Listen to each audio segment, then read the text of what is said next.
وعلیکم السلام ورحمۃ اللہ وبرکاتہ۔ اب آپ حضرات کے سامنے میں دعوت دوں گا جناب سلیم صاحب مدنی صاحب کو کہ وہ آئے اور ہمارے مہمانان گرامی کا کلمہ استقبالیہ ادا کریں۔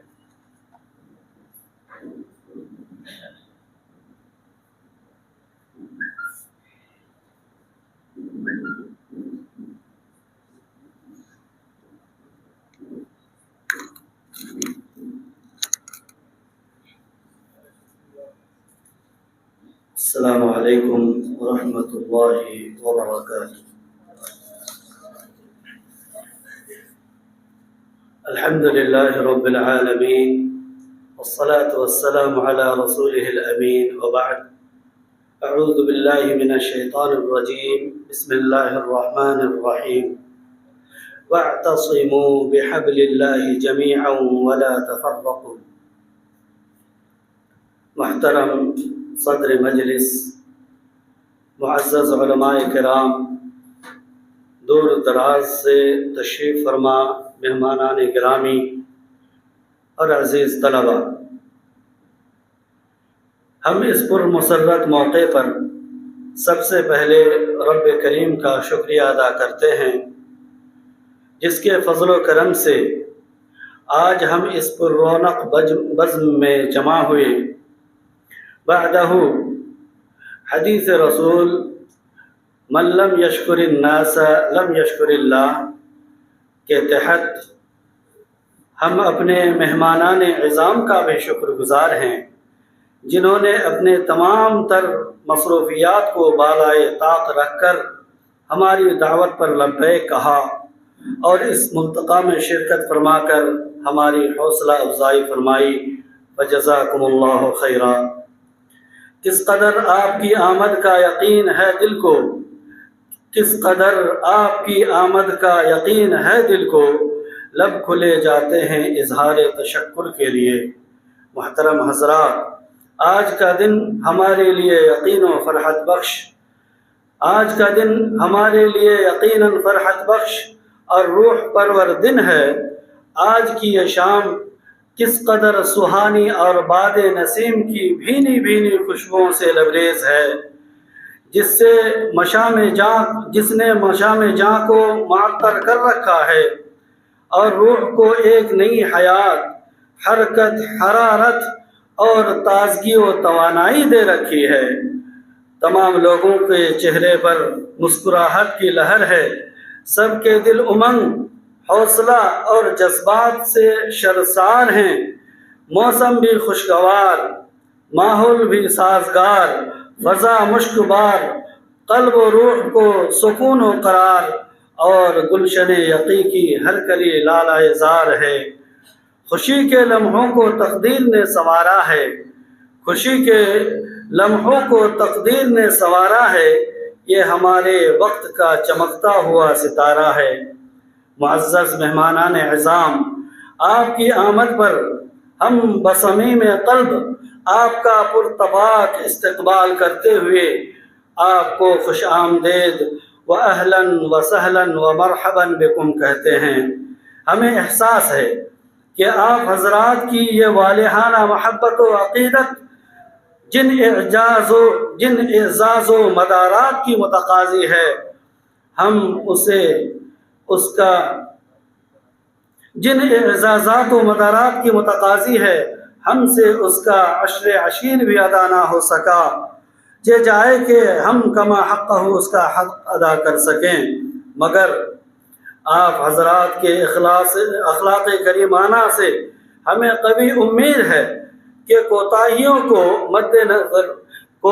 کو نظر انداز کرتے ہوئے ہمارے جذبہ محبت کو ذیل کے شعر کا مصداق سمجھیں گے۔ بڑا ہے درد کا رشتہ دل غریب سہی، بڑا ہے درد کا رشتہ یہ دل غریب سہی، تمہارے نام پر آئیں گے غم گسار چلے۔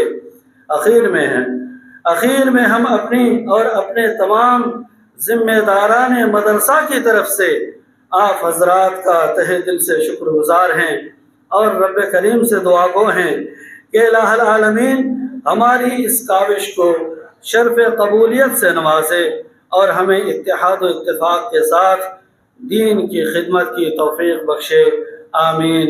वस्सलामु अलैकुम व रहमतुल्लाहि व बरकातुहू।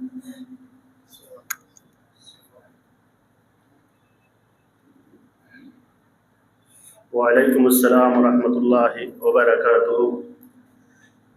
আজকের এই অনুষ্ঠান নিশ্চয় কোনো একটি মকসদ নিয়ে অনুষ্ঠিত করা হয়েছে। আমি আমাদের মাদ্রাসা দারুল উলুমের অধ্যক্ষ এবং আপনাদের সবারই পরিচিত জনাব আব্দুল্লাহ মাদানী সাহেবকে অনুরোধ জানাবো উনি যাতে স্টেজে আসে এবং আজকের এই অনুষ্ঠানের যে উদ্দেশ্য সেই উদ্দেশ্য ব্যাখ্যা করে। আসুন জনাব আব্দুল্লাহ মাদানী সাহেব। السلام عليكم ورحمة الله وبركاته. الحمد لله رب العالمين والصلاة والسلام على نبينا محمد وعلى آله وصحبه وسلم ومن تبعهم بإحسان إلى يوم الدين وبعد. সম্মানিত আজকের এই সভার সভাপতি সাহেব, মঞ্চে উপবিষ্ট মান্যগণ্য উলামায়ে কেরাম, আমার সিনিয়র জুনিয়র ও সঙ্গী সাথীরা, মাদ্রাসা দারুল উলুমের স্টাফগণ, আমাদের এই অঞ্চলের গণ্যমান্য মুরব্বী শ্রেণীর উলামাগণ, মুরব্বীগণ ও অতি আদরের ছাত্ররা, আসলেও আমরা যারাই মদিনা ইউনিভার্সিটি থেকে বা সৌদি আরবের বিভিন্ন জামিয়াতে লেখাপড়া করতেছি বা করেছি, আল্লাহ রাব্বুল আলামিনের বিশেষ ফজল, আল্লাহ রাব্বুল আলামিনের কৃপা, আল্লাহ রাব্বুল আলামিনের দয়া যে আমাদের সৌভাগ্য ঘটেছে। আমরা জানতাম একটা যুগ ছিল অনেক বছর পর্যন্ত শুধু আসামের মাঝে একজনই মাদানী ছিলেন, জনাব মাকসুদুর রহমান মাদানী সাহেব। আমাদের আন্তরিক কামনা ছিল যে উনি এই সভায় উপস্থিত থাকতেন। ওনার শারীরিক অসুস্থতার কারণে উনি উপস্থিত হতে পারেন নাই। উনি জানাইলেন যে ওনার সুগার প্রায় 600-র উপরে থাকে, যার জন্য উনি শারীরিক অসুস্থতায় ভুগছেন। ওনার জন্য দোয়া করে আল্লাহ রাব্বুল আলামিন ওনাকে অতি শীঘ্র আরোগ্য দান করুন। যাই হোক, ওনার পর বেশ একটা লম্বা গ্যাপ যা আমাদের আসামের বা যদি বলি নর্থ ইস্টের কেউ মানে সৌদি আরব বা অন্য কোনো ইসলামিক জামিয়াতে অধ্যয়ন করার সুযোগ পেয়নি। অনেকদিন পর আল্লাহর দয়া ফজল করমে আমাদের আজকের এই সভার সভাপতি জনাব মাহবুবুর রহমান মাদানী সাহেব ও শেখ জাকির হোসেন মাদানী সাহেব, তিনারা দুইজন চান্স পান। তারপরে শেখ আব্দুল হক মাদানী সাহেব, উনিও ওনার ব্যস্ততার কারণে উনি উপস্থিত হতে পারেন নাই। এইভাবে ওনারা তিনজন থাকেন। তারপর আমরা 2014 সালে আমি, শেখ মতিউর রহমান মাদানী সাহেব, শেখ আব্দুল সালাম মাদানী সাহেব, আমরা তিনজন আল্লাহর দয়াতে ফজলে করমে চান্স পাই। এইভাবে আলহামদুলিল্লাহ আস্তে আস্তে আসামের জমি থেকে, আসামের মাটি থেকে, সৌদি থেকে ফারিকিনের সংখ্যা বৃদ্ধি হওয়া আরম্ভ হলো। এখন আলহামদুলিল্লাহ আমরা একটি যুগে নগণ্য ছিলাম, আমাদের গুনতি ছিল না, বা আসামের বুকে আসামের আলিমকে ভারতের বিভিন্ন জায়গায় পাত্তা দেওয়া হয় নাই, কিন্তু এখন আমাদেরকে গুনতিতে ধরছে আর ধরতে হবে। গতিকে আসামের জমিতে যে আমরা যারা আছি, যারা ফারিগ হয়ে আসছি বা যারাই অধ্যয়ন সেখানে আমরা করছি, তাদের উদ্দেশ্য হওয়া চাই, মকসদ হওয়া চাই। আর বিশেষ করে আজকের এই সভার যেটা উদ্দেশ্য সেটা হলো যে অনেক জেনারা এখন আল্লাহর ফজলে দয়াতে আমরা প্রায় 20 জন ছাত্র, যদি আমার ডাটা সঠিক থাকে হয়তো 2-1 জন ফারিগ হয়ে গিয়েছে, প্রায় 20 জন ছাত্র সৌদি আরবের বিভিন্ন জামিয়াতে অধ্যয়ন তেনারা করছেন। আর মোস্টলি অধিকাংশই জামিয়া ইসলামিয়া মদিনা মুনওয়ারাতে আছে। আর আগামী দিনেও আরো ছাত্র চান্স পাবে বলে আশা রাখি। আমাদের এখানতে আলহামদুলিল্লাহ আসামের প্রথম মাদ্রাসা দারুল উলুম মুআদ্দালা হয়েছে। ইতিমধ্যে আল্লাহর ফজল দয়াতে গতকালকেই জামিয়া ইসলামিয়া থেকে অফিসিয়াল তেনারা ইমেল করেছে, যেটা এতদিন মৌখিক ছিল ওনাদের তরফ থেকে, কিন্তু গতকালকে আলহামদুলিল্লাহ মাদ্রাসার অফিসিয়াল ইমেলে অফিসিয়াল তিনারা লেটার সেন্ড করেছেন। তবে যাই হোক, আশা করি আগামী দিনে আরো বৃদ্ধি হবে।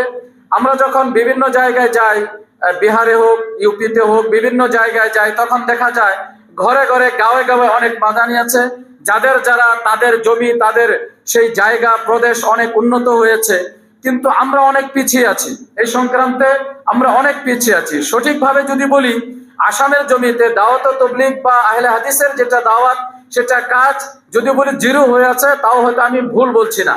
আজকে আপনি অন্য জায়গায় দেখেন, তারা সংগঠনবদ্ধ হয়ে, তারা একত্রতা হয়ে, ইউনিট হয়ে তারা কাজ করছে, কিন্তু আমরা কাজে অনেক পিছিয়ে আছি। আমরা আসলে আজকের এই সবার মেন যেটা উদ্দেশ্য, সেটা হলো এক অপরের সাথে আমরা পরিচয় হতাম। এখানে অনেককে চিনে না, যারা সিনিয়র তারা জুনিয়রকে চিনে না, যারা জুনিয়র তারা সিনিয়রকে চিনে না।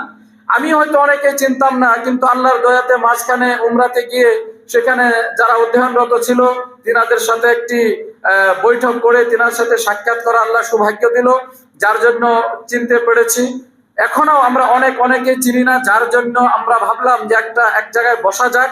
সেই জন্য এটা প্রথম স্টেপ, যে আমরা এক জায়গায় বসে আলোচনা করি, এক অপরের সাথে পরিচিত হই, আর আসামের এই জমিতে কি করে স্কোপ বের করা যায়। যিনারা ফারিগ হয়ে আসছেন, তিনাদের স্কোপ কি, তিনারা যাবে কোথায়, কি কাজ করবে। অনেকেই যখন লেখাপড়া করে ফারিগ হয়, তাদের মাথায় একটা আসে যে আসামে গিয়ে বা দেশে গিয়ে করব কি, স্কোপ তো নেই, কোথায় যাবে। মাদ্রাসায় যাবে, মাত্র 5-10 হাজার টাকা দিবে, কি করবে।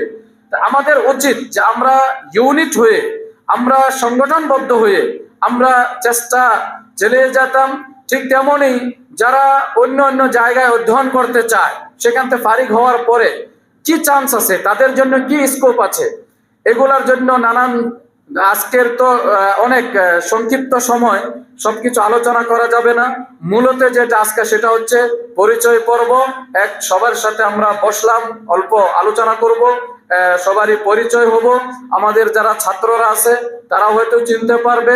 জুরিয়া যেহেতু আহলে হাদিসের একটা সেন্টার বিগত দিন থেকে চলে আসছে, মৌলানা হাফিজউদ্দিন সাহেব, মৌলানা হাবিবুর রহমান সাহেব, তিনাদের প্রচেষ্টায় আসামে আহলে হাদিস প্রচার হয়েছে। তিনাদের যেটা মেন জায়গা ছিল, এখান থেকে তিনারা দাওয়াত ও তাবলীগের কাজ আরম্ভ করেছিল। সেই জায়গাতে যিনারা আমাদের সিনিয়র আছে, শেখ সোহরাব আলী সাহেব, শেখ মৌলানা বদরুদ্দিন ফাইজি সাহেব, মৌলানা নুরুদ্দিন সালাফি সাহেব, যিনারা উপস্থিত আছেন, তিনারাও চিনবেন, যারা মদিনা থেকে বা বিভিন্ন সৌদি জামিয়া থেকে ফারিগ হয়ে আসছে বা যিনারা অধ্যয়নরত আছেন, সবার পরিচয় ইনশাআল্লাহ হবে। আল্লাহ রাব্বুল আলামিনের কাছে দোয়া করি, আল্লাহ রাব্বুল আলামিন আমাদের এই মুলতাকাকে, আমাদের এই বৈঠককে আল্লাহ সফল করুক এবং ইখলাসের সহিত ইসলামের কাজ করার তৌফিক দান করুক।